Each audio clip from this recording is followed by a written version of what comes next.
The following is a presentation of Retro Sports Network, home of the champions of the past, present, and or future.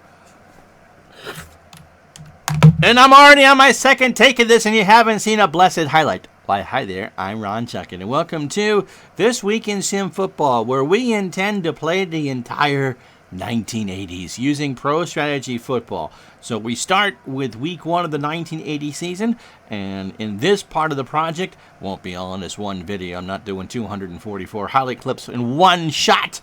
We will go from week one of the 1980 season all the way through to the Super Bowl in New Orleans. So that's how this project will start. We're going to take you to where we think the biggest games are going to be and tell you the stories of how things are won. And as I said, we're going to be using Pro Strategy Football in the process. So let's get right to it. We start the 1980s in New Orleans, believe it or not, as they play the San Francisco 49ers.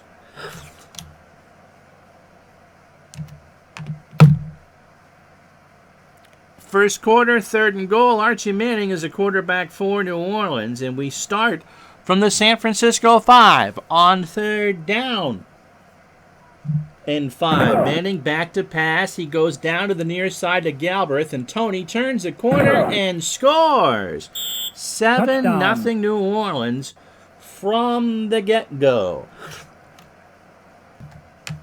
Later on, first quarter, Steve DeBerg tries to time to score. Pitches off to Cooper. Gets a block from the 5 and touchdown. New Orleans missed their extra point. San Francisco, do they? We'll find out in a moment. San Francisco made their extra point, and following a New Orleans field goal at the end of, or near the end of the second quarter, it's going to be Linville Elliott, and watch what he does here.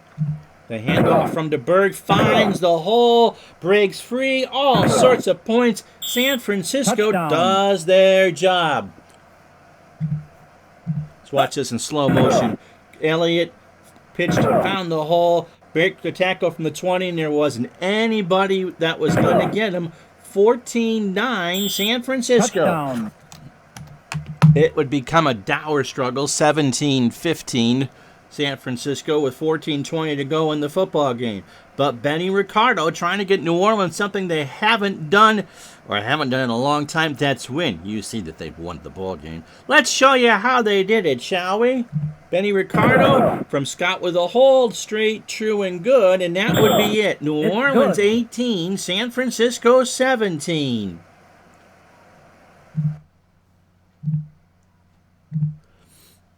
Steve DeBerg, 12 for 26 for 139 yards. And you can see how the final game stats went. The Saints had 18 first downs to San Francisco's 20, and time of possession pretty much 6-2 and even. Archie Manning, 18 for 25 for 233 yards. Galbraith, 16 carries, 76. Wade Wilson, Wilson, 13 carries for 64. Galbraith had 7 catches for 51 yards and a touchdown for New Orleans. Dwight Clark, 4 catches, 58 for San Francisco. And on the ground, Cooper and Elliott had good games, but it was all for naught. Cooper, 98 yards, Elliott, 67 on 12 carries. The final score, New Orleans 18, San Francisco 17. A replay of last year's AFC Championship game is next. Pittsburgh and Houston. Barr trying to get on the board with a field goal. This one from 36 yards. Good snap, stout the hold. The kick is up. And if you know we're showing you a field goal, it's generally good. It is 3-0 Pittsburgh. Latter stages of the first quarter. And what happens here? Why, it's a Pittsburgh fumble coming off the blitz. Harris loses it almost at midfield. Houston football. A line plunge, and Houston has it at the 48. And what does that lead to? Well, it leads to Earl Campbell doing something awesome. Stabler, the new quarterback, gives it to Campbell, turns the corner to the far side, and Earl Campbell is in. Touchdown. That's right. Touchdown, Houston. 7-3, early second quarter. The Oilers looking for revenge. Cold, sweet revenge. It wouldn't last for very long. 1st and 10 with 5:19 to go in the first half. Stabler's thrown from his own 2-yard line. What could possibly go wrong here? Mel Blount says, "Oh, I think a lot." He makes the interception at the 14. Pittsburgh gets great field possession. And do they score? Oh, well. How about a halfback option? Thornton to throw in the end zone. Touchdown, Lynn Swan. Pittsburgh goes up 10-7. Chuck Noll, trickeration. What in the world is this? Well, watching in slow motion, Thornton had it all the way. And look at how open Swan was. Houston diving all over the place. He scored. Touchdown. That's right. Pittsburgh would convert that. 10-7 Steelers. That would be the last touchdown of the ball game. A bunch of field goals will make it 16-10. Houston trying to get into scoring position with a minute to go. 4 wide receivers, 4th and 8 from their own 41. Stabler out of the gun. What happens? Stabler looks down the field, and that is incomplete. Pittsburgh hangs on to win 16-10. Earl Campbell, 17 carries, 107 yards for Houston. Franco Harris and Rocky Bleier, look at all that. Harris, 21 carries, 95 yards. Bleier, 15 for 128, including a 53-yard run. Overall, not a great start for Stabler. 13 for 36 went Houston, and for 123 yards. And Bradshaw and Sidney Thornton did their job still. Not a lot of great passing, but it doesn't matter. Pittsburgh with the win, 16-10. San Diego and Seattle, 12 seconds left to go in the half. The Chargers leading 7-0. Dan Fouts under center from the 14-yard line. Seattle blitzes Fouts to throw. He goes up top, and look, he finds Jefferson on a beautiful touchdown. Medium pass to the wide receiver. 14-0. Watch this again. They pinch the corners. Fouts goes to the far sideline in a double coverage, and Jefferson right off the shoulder makes the catch. Touchdown. 21-13, the final score in a game that was not as close as the final score indicated. San Diego starts the year 1-0. Jim Zorn throws for 353 yards for Seattle, and Steve Largent in the losing effort, 220 yards receiving for the Seahawks to no avail. The Chargers start the year 1-0 with a 21-13 win. Now some blowout scores. Philadelphia 33, Denver nothing. Wilbert Montgomery rushes for 129 yards. Philadelphia does things like that, they're going to win the NFC outright.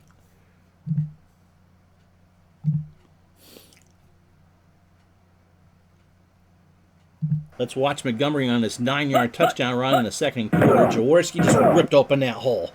And that is touchdown. 6. How bad was it for Denver? Well, on 3rd and 10, they take a safety. Borton sacked. Final score, 33-0.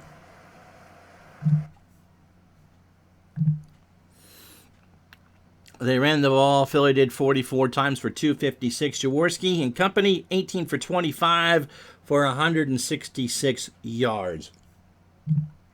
Philadelphia 33, Denver shut out. In another laugher, Oakland puts up 21 points in the first quarter and slaughters Kansas City 46-3. Jim Plunkett, 4 touchdown passes. Mark Van Egan, 103 yards. And Cliff Branch, 140 yards catching in this absolute disaster of a game for the Kansas City Chiefs. Let's show you the first score. Plunkett rolling out, throws down the near sideline for Raymond Chester, scores. That's all you need to really see. It was, again, 46-3 Oakland.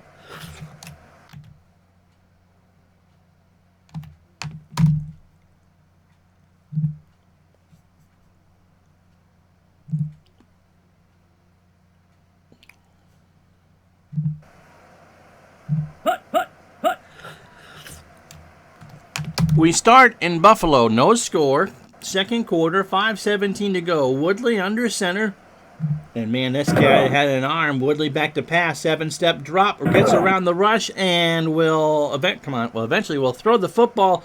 He gets around 4 different people and goes for the home run. Who's it going to be? Well, it is Nat Moore at the 20, and he could go for 6.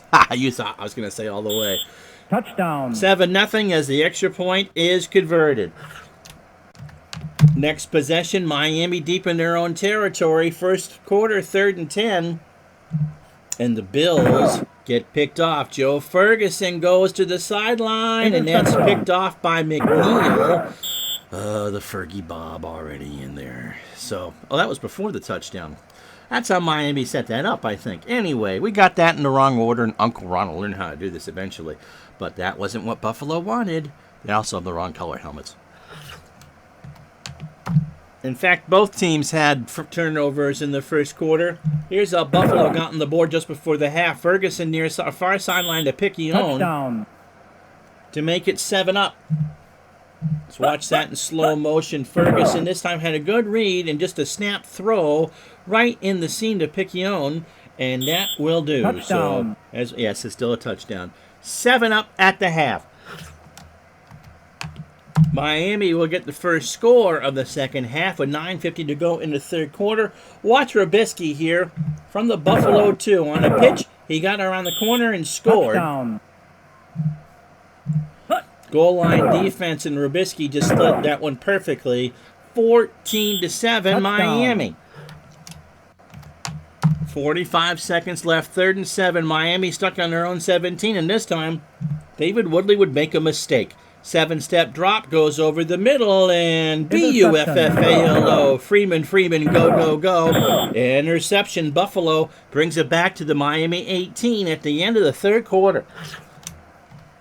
And a few plays and a quarter change later, Buffalo would convert. Ferguson tries to tie the ball game.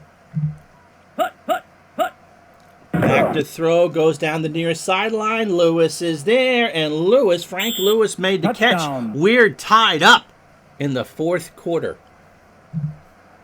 Watch it again. Watch Lewis at the bottom of your screen. Ferguson, only one that could catch it was Lewis. It was right through the hand of the Miami defender. Touchdown.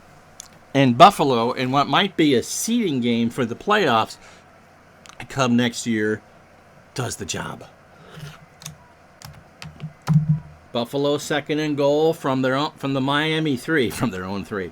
6:02 to go, and Joe Ferguson, what's he going to do? Why, cough up a hairball, of course, in the end zone, and he threw it to Small. There were 5 Miami defenders in there, and it's a touchback. Fergie takes off the helmet and does the infamous Fergie Bob. Again, in slow motion replay, Ferguson had all day, waited for Miami to come play the corner, though, and that just wasn't anything you could do about that. Miami would drive. They would get to the Buffalo 3 before the defense held, and so Miami was trying for a 20-yard field goal from Uwe von Schamann. Good snap, greasy to hold, and von Schamann gives the Dolphins a 17-14 lead. It's good. Yes, it was. 48 seconds left. Bills trying to drive. They have all 3 timeouts. 4th and 4 from the Miami 48. Roosevelt leaks into backfield. Ferguson to throw. Has all day. Goes over the middle. And Jerry Butler makes the catch. Down. They needed 4. They got 12. Beaucamper stopped more from happening. And Buffalo, the drive is on. But alas, on the very next play, Miami got out of Buffalo with the win. Ferguson back to pass. Intercepted again by that man McNeil. A little short pass to the sideline and nothing doing. Let's watch it again in slow motion. Ferguson. He just threw it right to McNeil. You know, that's why Buffalo went to eventually the red helmet. That was the final score, 17-14. The Dolphins, 288 to Buffalo's 276 yards. Woodley and company, 11 for 22 with a pick. Ferguson throws it 43 times. He completes 20. It's all for naught. The Dolphins, not the Colts, get a big win early, 17-14 in Orchard Park. And we'll see how well that holds up come December. Nat Moore had 142 yards receiving in the game. The Patriots get off to a good start. They beat Cleveland 20-7. Here's the key play early on after an interception. Grogan, 3rd and 4 from his 8. 7-step drop in the end zone. Stanley Morgan helps you do things right. And that made it 7-0. New England never looked back. Cleveland got a garbage time touchdown. If Brian Sipe is going to win the MVP, he better do better. He better do better than 18 for 33 and 2 picks. Patriots put up 342 net yards offense and dominate on the ground. 40 carries, 142 yards. There we go. Calhoun and Ferguson with the big runs, and Horace Ivory, 5 carries for 24 yards in the New England onslaught. They win 20-7. And in game enjoyed by wives, girlfriends, and gambling aficionados, Baltimore beat the Jets 17-16.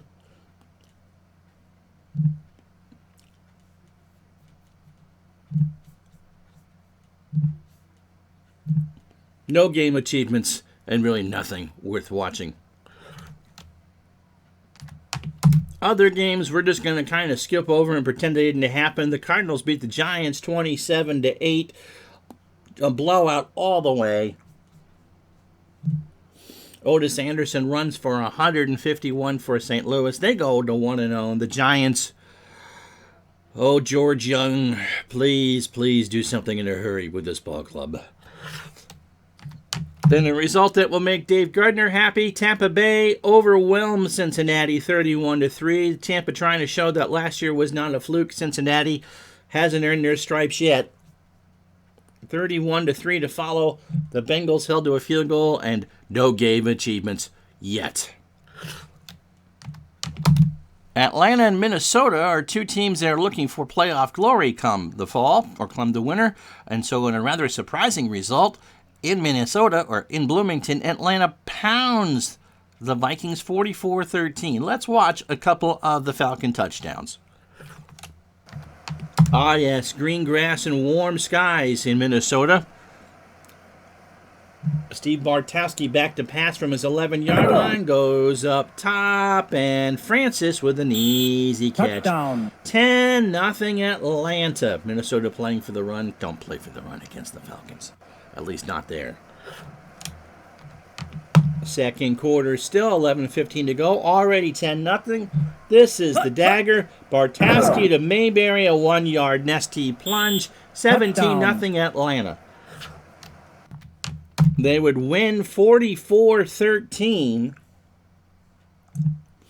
And there wasn't a 300-yard game. There wasn't a 100-yard receiver, a 100-yard rusher, or anything. Just a good old-fashioned take-them-behind-the-woodshed win for the Atlanta Falcons. To Los Angeles and Anaheim for a very good contest between the Lions and the Rams. 13-10 Lions, third quarter. Vince Ferragamo, 300-yard day. Does it in the air. This time he goes up on a 7-step drop over the middle on 3rd and goal from the 12 and finds Hicks, not Dan, for the touchdown. The Rams convert 17-13. Let's watch this again in regular speed because the Rams aren't supposed to throw. They're a run team first, right? Well, hey, whatever you got to do, you got to do. Oh, wait, the Rams do run. 10:03 to go, 4-point game. 2nd and 7 from the 14. Elvis Peacock around the corner. Tucks tail. Gets right in.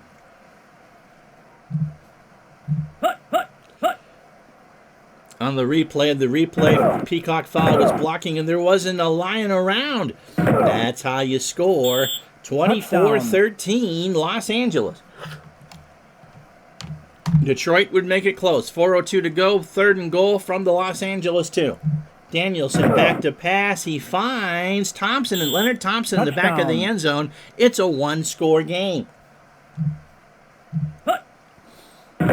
Thompson just turns and runs the route perfectly. The cross in the end zone, and he's the only one that could catch it. Touchdown. After a Frank Corral field goal, the Lions are trying to tie the game. They have the ball at the 40. They have no timeouts. Minute 29, 4th and 10. Danielson to throw, goes far sideline. Thompson again makes the catch at the 45. But with 6 seconds to go, it was a bridge too far. 4th and 12 from the Ram 47. Danielson out of the gun. They need 12. Danielson is rushed, flushed, and is sacked. As the gun sounds, the Rams hang on to win 27-20. We told you a big day for Ferragamo. 20 for 30. He completed 2/3 of his passes, 2 scores, and 310 yards, despite being sacked 3 times. 27-20, the final. And Elvis Peacock, we showed you that touchdown, ran for 110. The Bears, optimistic that they can do something in 1980, beat the Packers 23-10 in Green Bay. Lynn Dickey throws for 306, but Walter Payton rushes for 104. How'd that go for Chicago? Well, anytime that Payton's going to run that much, they're going to score a lot of points. Payton doesn't score on the ground. He scores from the air. This play near the end of the second quarter, already 10-7 Chicago, and this would be the dagger. Evans to throw. He goes to Payton on the far side on a little flat pass, 17-7. Chicago would roll on to win from there. 23-10. Last game of the week. Not even Theismann in the ball game. It's Krusarek under center. 5:15 to go, third quarter, 3rd and 5 from the Dallas 6 in a 10-10 tie.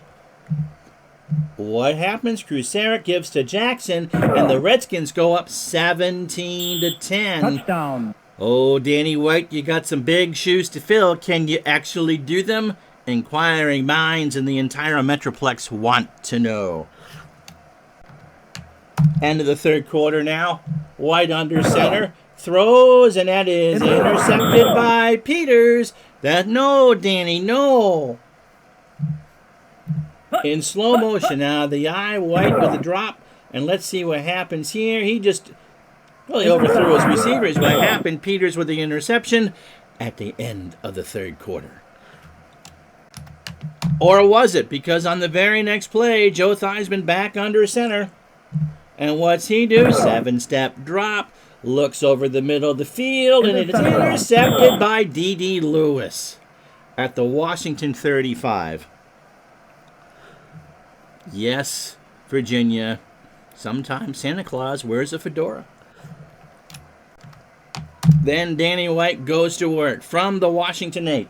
3rd and goal. White is rushed. He goes down the near sideline, and White Shoes Johnson tap dances his way in for 7. Trust me, they did convert. Then towards the end of the fourth quarter, game tied at 17. 2nd and 4 from the DC 8. White to work again. Play action pass. He goes up over the middle, and Billy Joe Dupree is there. Touchdown. The Cowboys go ahead. Watch it again in slow motion. White read it perfectly. Dupree over the middle, and he just made the catch. Touchdown. Redskins trying for the tying score. 4th and 10 from their own 42. 58 seconds to go. They have all 3 timeouts. Theismann out of the gun for wide receivers. Can he do it? Can he do it? He's got all day. He throws over top, and that is incomplete. Dallas hangs on. 24-17. to close out week 1. So the Cowboys, who will go to the NFC Championship game for the next 3 years in real life, outlast the Redskins at RFK. Tony Hill, 129 yards receiving in the game.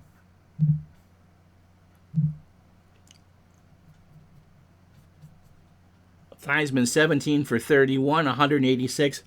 That's not going to get it done. Danny White, it's his show now in Dallas, 23 for 38 for 244 yards, 3 touchdowns, and a quarterback rating of 94.63.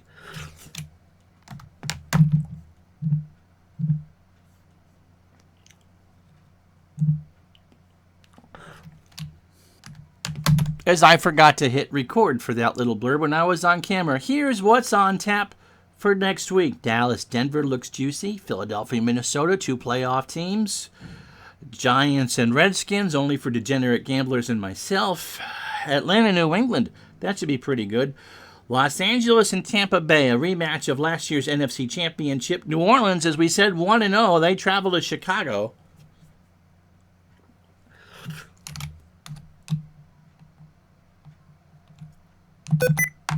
Jets and Bills in a game that Buffalo needs to win. Miami seems to have an easy game against Cincinnati. Houston and Cleveland, 2 teams who made the playoffs in real life. One of them is going to start 0-2. That's not great. Pittsburgh and Baltimore. Oakland and San Diego. That will be the AFC Championship preview game, especially because it's in San Diego and Seattle and Kansas City. And so that is what we are looking for next week. Hopefully this whets your appetite for what we can do with these things. You saw highlights and scores and stats from pretty much every game. And so that's how we're going to do this. If you like it, let me know. If you don't, tell me what I can improve on. And so that's that for that. And that is This Week in Sim Football, Week 1, 1980. I'm Ron Juckett for Retro Sports Network. We'll talk to you the next time.